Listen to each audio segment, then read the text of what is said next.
This is what he took the red eye for, folks, right here. I have fallen in love with Chicago. And why is Chicago an amazing city? It's got great food, great characters, and it has its own unique identity. It knows who it is. And with that unique identity, a unique style of pizza. And that, of course, is the Chicago thin cracker crust bar style pizza. I love this. The jardiniere? It's so good. Cut into squares and is an addiction to me like no other.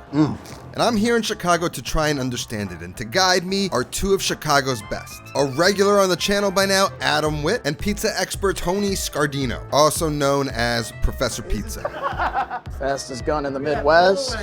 They will teach me and guide me until I am myself a Chicago thin crust pizza expert. You know, I've made Chicago pizza before. I had to make it for fucking Wolfgang Puck. I was not a fan of Chicago-style pizza because I thought they only had deep dish pizza. The source of Chicago-style pizza, Of course. Wolfgang Puck Yeah, himself. absolutely. I need retribution. I'm here for you. Okay. Listen, Austrians do it well, Italians do it slightly better. You're in good That was hands. my assumption. Yeah, That's why absolutely. I'm here. I'm Now, good. Professor Pizza, you got a PhD with that? You know, it's kind of up there with like University of Phoenix type degrees, Okay. but Like I said, I made Chicago pizza before my way, a little bit more of a New York Italian crust. Chicago cracker crust, Tavern style crust, is special and unique. And so Tony's going to take us through how it's made. 100% baby. I got you.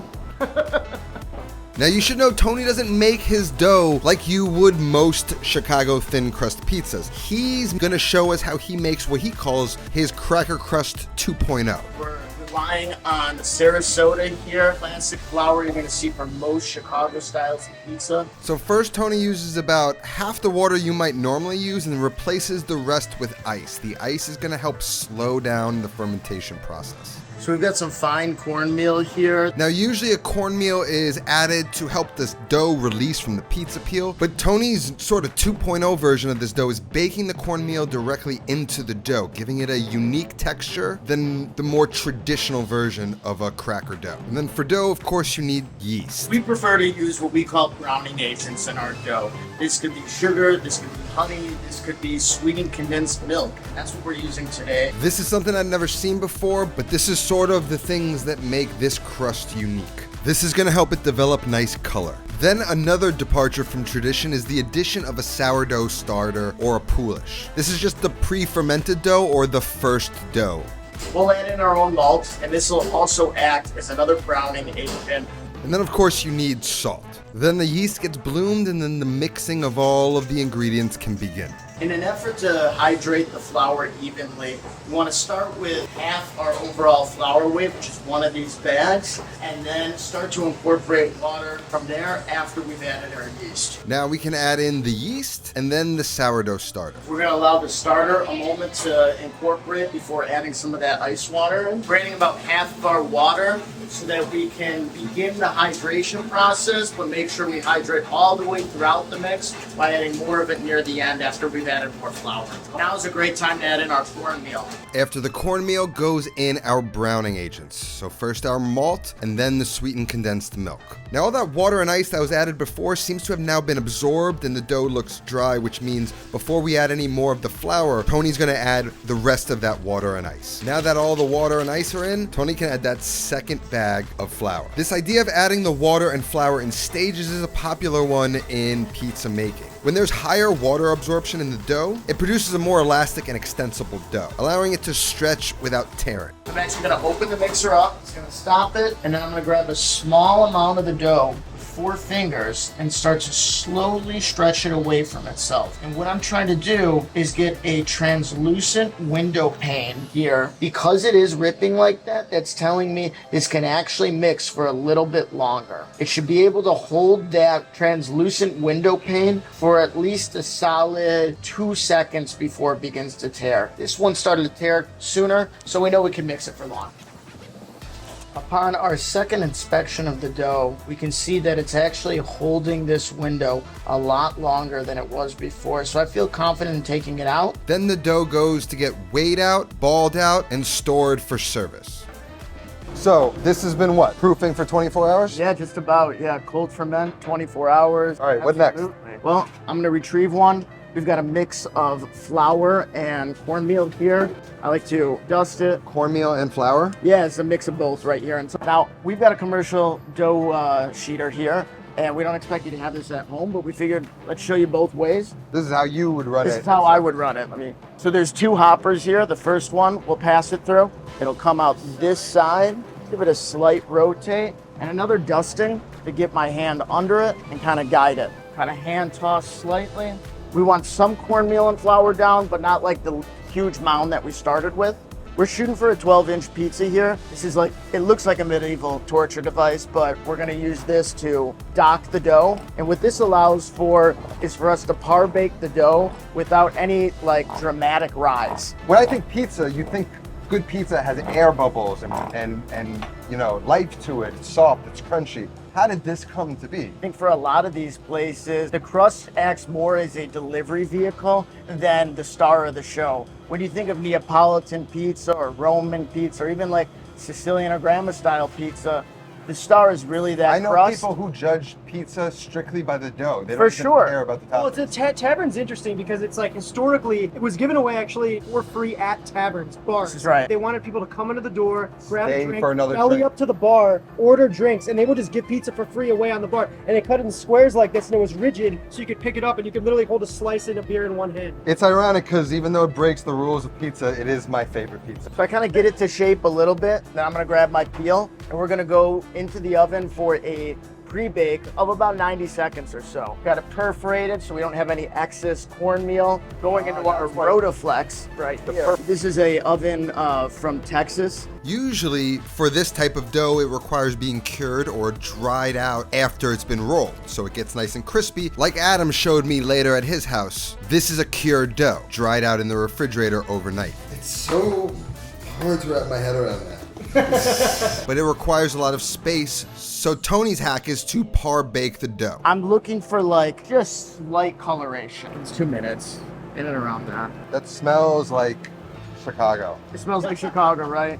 You can smell the cornmeal, you can smell I don't know why, the sourdough starter, you can smell the love. So we're getting some nice like intro to colorization on the bottom here, but we've got a long way to go with this yet. I would at this point trim it. Now, what is the benefit of trimming? So not just like perfectly round shape it gives you, but you're gonna end up with a 45-degree angle along the edge here, which is gonna allow for a super crispy finish.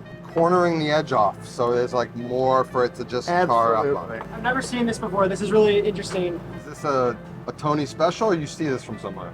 You know what? This is a Tony special, but this is a Tony Gemignani special. My mentor out of San Francisco really gave me a lot of insights on what he feels the Cracker Thin 2.0 method here. We got the dough. First thing I want to do is I want to have you make a pizza and you make a pizza, 2 Chicago native, and I want to feel the essence of Chicago in I your love pies before I make something dumb. Well, with that in mind, we're gonna go kind of just left of like super classic Chicago here with my deluxe sausage and pepper. So we're gonna start with our house red sauce. That's funny, when I made my Chicago pie, I piled stuff closer to the middle, and as it cooked, it spread out, and it would just slide towards the edges too much. And I think you can do that even with what I got going on here. The difference is, and I watched your video, I feel like we use a slightly thicker sauce than you do. So it's kind of like hanging on in place We a gotta little talk bit about the more. sauce too, because like Chicago sauce, it's cooked, it's rich, it's sweet. It's more akin to like a Sunday gravy than a fresh,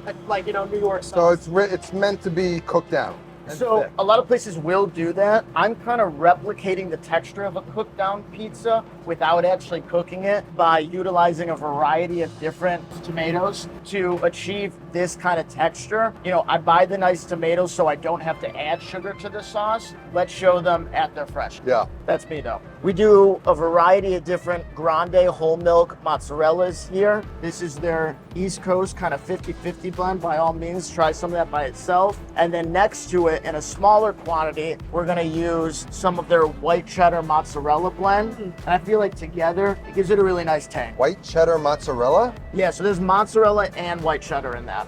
Okay. It's just like mozzarella with more flavor. Yeah, exactly. Now I put my wet ingredients down first, which we'll pull from my secret drawer here. Next to your nightstand. Yeah, it's filled with tiramisu, right?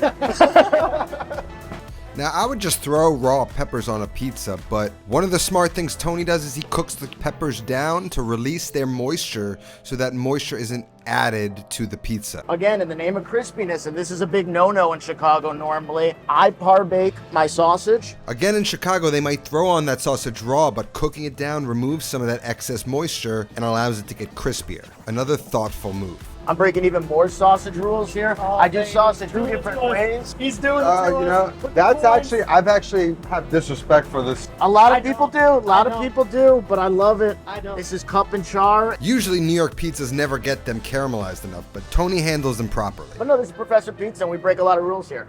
This is my ode to Goodfellas. Office in. Oh, I got one of those. I love those. So a little slivered garlic here, little crust of some parm, some oregano, some extra virgin olive oil, and into the oven it goes. You want to pass me one of those peels? All right, so for my pizza, I want to do something very classic to Chicago here. It's the Chicago smog. We're gonna do smog with 2 G's. Sausage, mushroom, onion, green peppers, giardiniera. Because why not? Sausage, mushroom, onion, Green peppers, giardiniera, smog, S-M-O-G-G. So I'm gonna use Tony's delicious sauce. Pop some of that down. Tony, I see you over there looking at my technique right now. I remember my first spot. That's how I'll go Maz. Then on with the green bell peppers, a little red onion, and then the mushrooms. Then we're gonna go a little bit of the sausage. And then I think this is the spicy right here. I'm looking. Yeah. I just want some of this. This is actually really cool and interesting because it's a giardiniera that's chopped. Right? We like that a lot. Absolute Chicago caviar. Yeah. And then I'll just do a little olive oil because it's here. Why not? Just a little bit. The Parmigiano Reggiano. That second one's thinner. Adam's is thinner, right? Because it dried out probably. It's been sitting in that stack for longer. So if you just let it dry out, that's even A lot better. of places will Yeah. So now Tony's pie is ready to come out the oven. Yeah. I just love the sausage pucks, man. I don't know what Steven's tripping, man. I think it needs both. They never look like that. New York. I would never do that to you. Then Adam's pie comes out. Yeah, they both look great. Yeah, this sat in a pile of them, so it just naturally like compresses. And it was just drier. So drier. Yeah. What's interesting is like it's stiff and crispy, but Yeah. I also feel like if I lift it, it could break. Crack in the center. Yeah. So it's like tender but crisp in Yeah. a way. Yeah, it's like it eats more like a pie crust than pizza. Yeah. Now it's my turn, so I get a little dough, press it out, and I'm gonna roll it out with a rolling pin, just like you could do at home. Just roll it as thin as you can. Dock the dough. And I find also when you bring it towards you as opposed to away from you, it doesn't ripple as much. That's a strong tip, Tony. Thank you. Once it's docked, then it's off to the par bake. After a quick pre-bake, get it on the board and trim it into that perfect little circle. Then I proceed to make my pepperoni vodka amatriciana. So I use a little bit of Tony's vodka sauce as a base, and then I go down with some of that blend of cheeses. The East Coast blend and the cheddar mozzarella blend. Making vodka matriciana. Chicago style. Like grandma used to make, right? Then Tony got me some nice guanciale, sliced very thin. Not what I was expecting, but it actually worked. These thin little pieces will almost melt into the pizza, flavoring it with that guanciale fat, just like in a matriciana, but it does sort of get lost in it, which is not something I hated. On top of the guanciale goes my favorite, some pepperoni. On top of the pepperoni goes some beautiful pickled cherry peppers. So you got fat, you got spice, acidity, all good things going on. Finish with a little bit of sliced garlic and a little bit of olive oil and Parmesan cheese, and that goes into the oven.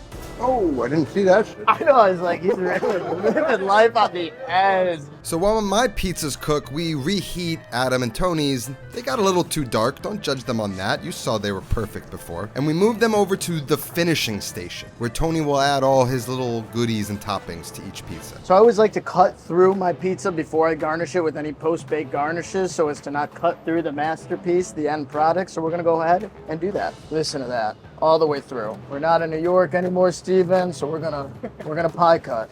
I love that. Or we're gonna tavern cut, we're not gonna pie Mezzaluna. cut. Exactly. Whipped ricotta, fastest gun in the Midwest. These are some sweetie drop Peruvian chilies here, a little sweet, a little sour in every bite, not too spicy. Some Parmigiano Reggiano, oregano, and then these are the florets from the center. I only use baby basil. It's like the veal of basil, right? Adam finishes his with a little bit of parm, a little bit of oregano, and a little bit of olive oil. Gorgeous. I love it. Now the square cut is the icing on the cake for me. When I was a kid, the pizza shop would cut a triangle slice into squares. They do this for kids. It just tasted better to me somehow. This is the real selling point for me, although I'm not as smooth as the boys. That thing's nice. She's pretty. I'm happy with her. I don't need no fucking finishing. And this is what I came to Chicago for. 3 unique, different pizzas, thin crust, cut into squares. This is heaven. All right, now we gotta dig in. You want mine? I'm gonna go for I yours. know what mine tastes like. It's on the menu. It's like you don't see the guanciale, but you taste it. The dough is so interesting. It's not super, super, super cracker, but it's crispy as hell on the bottom, and then you still have that kind of that like. You know what it's like? When you toast a piece of like sandwich bread and you toast one side and not the other. Right. And like one, you get the texture crunch, and then the other, you don't like Yeah. cut the roof of your mouth. I'm on team sausage cup, bro. I mean, listen, you taste both, you need both, but Those are good cups though, look outside. at how beautiful this is, man. I don't like them because they never get that color. All right, I'm gonna try smog. I'll do the same as you. So I recommend a corner adjacent piece. Like this? Yep. Oh, yeah, you can just tell that whole bit too. Much thinner. The shrooms are great, dude. What did you say those mushrooms were? They're cremini and oyster. I love this The spice on it. jardinera? It's so good. Such a classic combo. This is much more like classic. This is much more like artisanal, I would say, right? Is that fair to say? It's a 2.0 situation. Yeah. 2.0. Now let's see how Uncle Steve did. Shout out Uncle Steve. I'm getting that guanciale aroma, which is sort of what I wanted. You get that back note of funk from it without otherwise even knowing it's there. Because that guanciale immediately renders into this like Yeah. porky layer of fat. That was phenomenal. I think I'm a Chicago pizza expert now, thanks to my You could Chicago hang. boys. You could absolutely hang. Absolutely. So thank you. Thank you for showing me the ropes. Thank you to inviting me into your shop. Absolutely. Thank you, Adam, for being a part of it. Recipe for the dough. Can we give a little recipe for the dough for the people? We absolutely will be. It's a little involved. It is. Yeah. So, but if you're interested in making it at home, we're gonna provide the recipe for you. Thank you, boys. Now make sure when you're in Chicago, you go pay Professor Pizza a visit, and make sure you subscribe to Adam's channel. I learn a lot from him, and I think he's one of the best creators on the platform. So if you like what I do, you'll also love his work as well. And if you want to see the after party, a little behind the scenes at Adam's house with a couple friends making a more traditional style pizza, having a little dinner party, I'm posting a video up on Patreon. So if you'd like to go check that out, I'll leave a link down in the description. Otherwise, that's all I have today. I'll see you next time. Until then, take care of yourself. Go feed yourself.